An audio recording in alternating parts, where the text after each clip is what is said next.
الحمدللہ رب العالمین والصلاة والسلام علی سید الانبیاء والمرسلین۔ نور الہدیٰ کے اندر ہمارا آج کتاب الصلاۃ اس کا آغاز کیا جا رہا ہے۔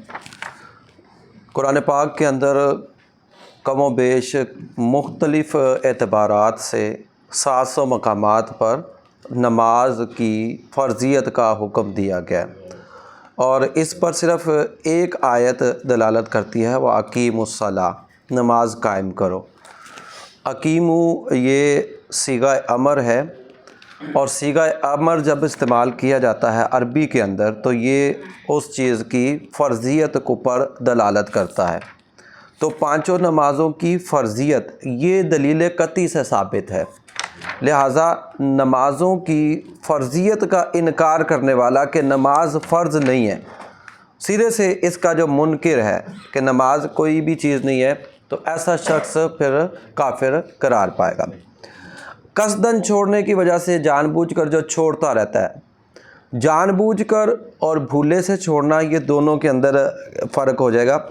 جان بوجھ کر چھوڑنے کا مطلب یہ ہے کہ عادت بنا لی ہے، پڑھنی نہیں ہے، یہ ہے قصد۔ قصد کی صورت میں بھی شخص جو ہے وہ گناہ گار ہوگا، اور اس کے حوالے سے علماء کا یہ فتویٰ ہے کہ جو امام ابو حنیفہ کے علاوہ بقیہ تینوں ائمہ کا فتویٰ اسی پر ہے کہ سلطان اس کو مہلت دے، نہیں مانتا تو پھر اس کو قتل کر دیا جائے۔ یہ جو ہے ائمہ ثلاثہ کا فتویٰ ہے، لیکن امام صاحب کہتے ہیں کہ اس کو قتل نہیں کیا جائے گا، اس کو زد و کوب کیا جائے گا، اس کو سمجھایا جائے گا۔ دیکھیں، نماز جو ہے ایک چیز رکھے کہ نماز بدنی عبادت ہے۔ نماز کیا ہے؟ بدنی عبادت ہے، یعنی اس میں آپ کا مال خرچ نہیں ہوتا، اس میں صرف آپ کے اعضاء استعمال ہو رہے۔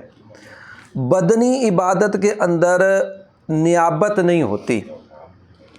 بدنی عبادت کے اندر نیابت یعنی ایک شخص کی جگہ دوسرا نہیں پڑھ سکتا، ٹھیک ہے نا جی؟ تو اس کے اندر نیابت نہیں ہے، یعنی کوئی دوسرے کی طرف سے نہیں کر سکتا۔ اچھا، دوسری عبادت ہوتی ہے صرف مالی، جیسے زکوٰۃ ہے، صدقہ فطر ہے، یا قربانی لے لیجئے، یہ مالی عبادت ہے۔ مالی عبادت کے اندر آپ نیابت کوئی دوسرے کو وکیل بنا سکتے ہیں، دوسرا اس کی اجازت کے ساتھ وہ عبادت کر سکتا ہے۔ تیسری جو ہوتی ہے وہ مالی اور بدنی عبادت کا مجموعہ ہوتی ہے، مالی اور بدنی عبادت کا مجموعہ، اور یہ صرف ایک عبادت ہے، حج۔ حج کون سا ہے؟ اس میں آپ کا جسم بھی خرچ ہوتا ہے، مال بھی خرچ ہوتا ہے۔ اس میں عذر کی بنیاد پر دوسرے کو اپنا وکیل بنایا جا سکتا ہے۔ مثال کے طور پر ایک شخص پر حج فرض ہے، صحت اجازت نہیں دیتی، اب دوسرے شخص کو اس کا وکیل بنایا جا سکتا ہے۔ جی ٹھیک ہے جی۔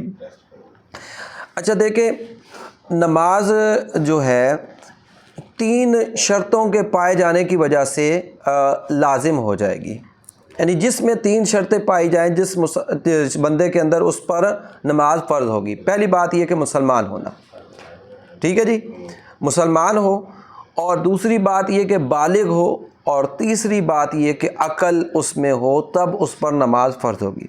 نابالغ پر نماز فرض نہیں، کافر پر نماز فرض نہیں، اور اسی طرح اگر مسلمان بھی ہے، بالغ بھی ہے، لیکن وہ عقل نہیں ہے اس کے اندر، مجنون ہے، تو شریعت کی طرف سے اس پر نماز فرض نہیں ہے، ٹھیک ہے۔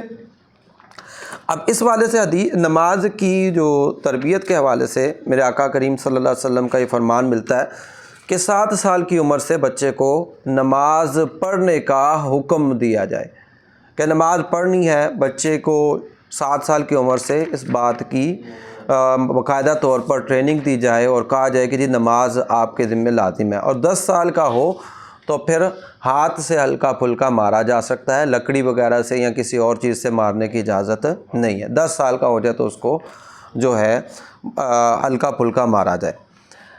اب جو نماز کے واجب ہونے کا، فرض ہونے کی تو بتایا نا کہ جس پر 3 علامتیں پائی جائیں تو وہ اس پر نماز فرض ہو جائے گی۔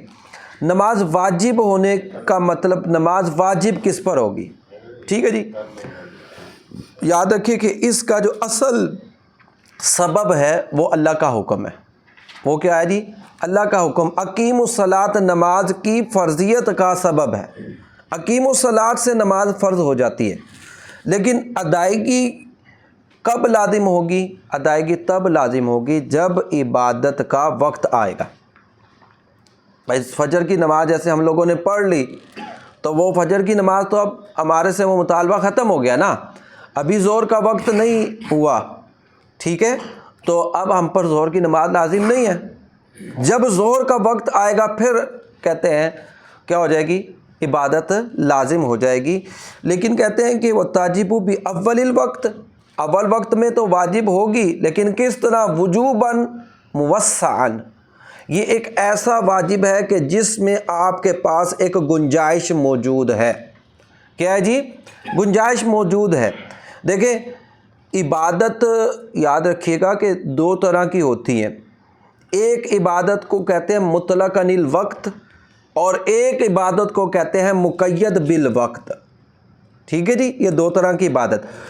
مطلقاً الوقت کا مطلب یہ ہوگا کہ اس عبادت کی ادائیگی کے لیے شریعت نے کوئی وقت فکس نہیں کیا، آپ زندگی میں جب چاہیں اس کو کر سکتے ہیں، وہ عبادت کہلاتی ہے مطلقاً الوقت، وقت کی قید سے پاک، وقت کی قید سے پاک ہے، اس کے اندر شریعت نے آپ کو وقت کا پابند نہیں بنایا۔ اور وہ کون سی ہے؟ حج ہے۔ حج یہ عبادت ایسی ہے کہ فرض تو ہو جاتی ہے، تو اس میں اول کوشش یہ کرے کہ جب بندے پر فرض ہو گئی حج ادا کر لے، لیکن اس کے اندر گنجائش ہے کہ ایک سال نہیں کر سکا تو دوسرے سال، دوسرے نہیں تو تیسرے سال، حتیٰ کہ زندگی کے آخری حصے تک بھی وہ اس عبادت کو کر سکتا ہے۔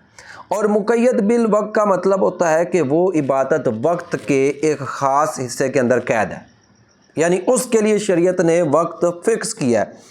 تو نماز یہ عبادت ہے مقید بالوقت ہے کہ یہ وقت کے اندر مقید ہے، کہ مثال کے طور پر ظہر فرض کر لیجئے تو ظہر آج کل 12:15 سے تقریباً کم و بیش لے کر اس کو آپ 4 بج کچھ منٹ تک، یعنی 4:50 تک جو آج کل ہے، تو یہ اس ٹائم کے اندر کہتے ہیں مقید ہے۔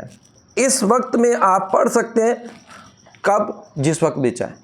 تو یہ وجوباً موسعاً کا جو نور الہدیٰ کے اندر کا ہے کہ فوری طور پر عبادت لازم نہیں ہوتی، آپ کے پاس گنجائش ہے، 12:30 پڑھ سکتے ہیں، 1 بجے پڑھ سکتے ہیں، 1:30 بجے پڑھ سکتے ہیں، ایون کہ آپ جو ہے وہی 4:50 ہے تو 4:40 45 منٹ تک آپ یہ عبادت ادا کر سکتے ہیں۔ یہ مطلب ہے اس کے جو ہے وسعت کا معنی یہ ہے، یہ نہیں ہے کہ اب کہتے ہیں 4:50 تک ٹائم ہے تو بندہ کہ جی میں 5 بجے تک پڑھ لوں، ایسا نہیں، وقت کے اندر مقید ہے لیکن وہ فوری طور پر اس کی ادائیگی لازم نہیں ہوگی۔